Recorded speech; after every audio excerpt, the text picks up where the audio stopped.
The system rewards the quiet, not the hardworking. Most people assume the system notices effort, that it sees who tries the hardest, that over time, consistency gets recognized. But here's the part that feels wrong once you notice it. The system doesn't respond to effort the way people think it does. It responds to behavior that doesn't draw attention. Not loud struggle, not visible exhaustion, quiet alignment. That's why so many hardworking people feel invisible, while others move forward without appearing to push. This isn't favoritism, it's mechanics, and mechanics don't care how tired you are. Think about how stability actually looks in modern life. Not success, just stability. Someone who isn't rushing, who doesn't seem panicked by small disruptions, who isn't constantly explaining how busy they are. On the surface, it looks like confidence, but underneath, it's something else. Their position absorbs pressure. Pressure doesn't hit them directly, it disperses. This is where things quietly shift. The system protects what doesn't create friction. Noise creates friction. Urgency creates friction. Constant visible effort creates friction. And friction gets managed, not rewarded. Most people are taught that visibility equals value. Show your effort, prove your worth. But in large systems, visibility often signals instability. Quiet signals reliability.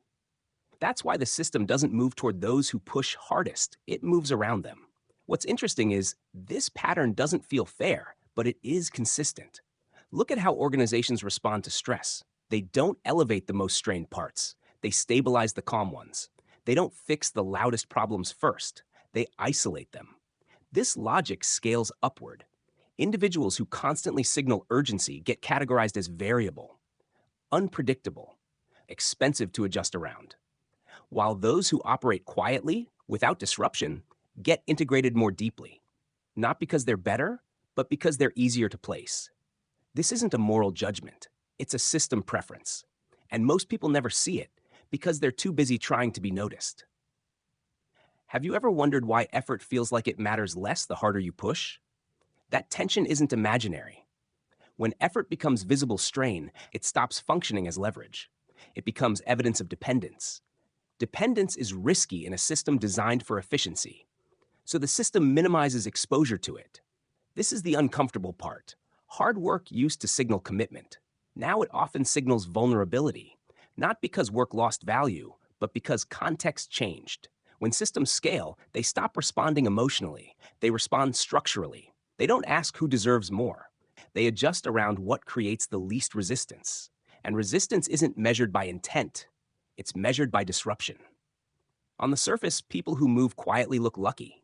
They don't seem rushed. They don't explain themselves much. They rarely justify their time. But that quiet isn't laziness.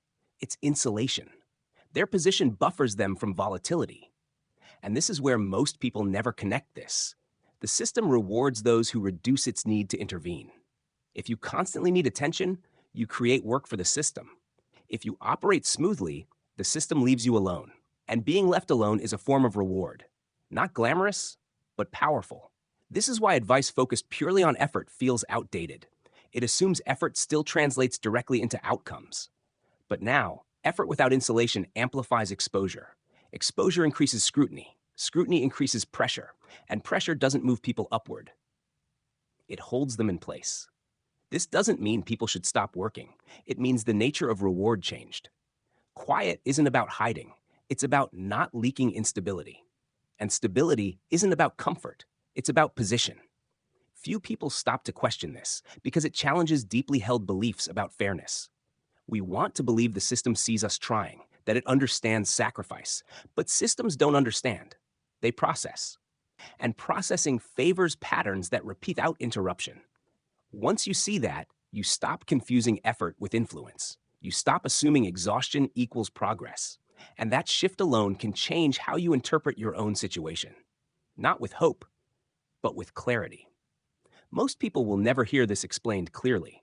Not because it's secret, but because it doesn't motivate. It doesn't tell you to push harder. It tells you to notice where effort actually lands. If this reframes how you see your own experience, leave a comment. Not to solve anything, just to observe.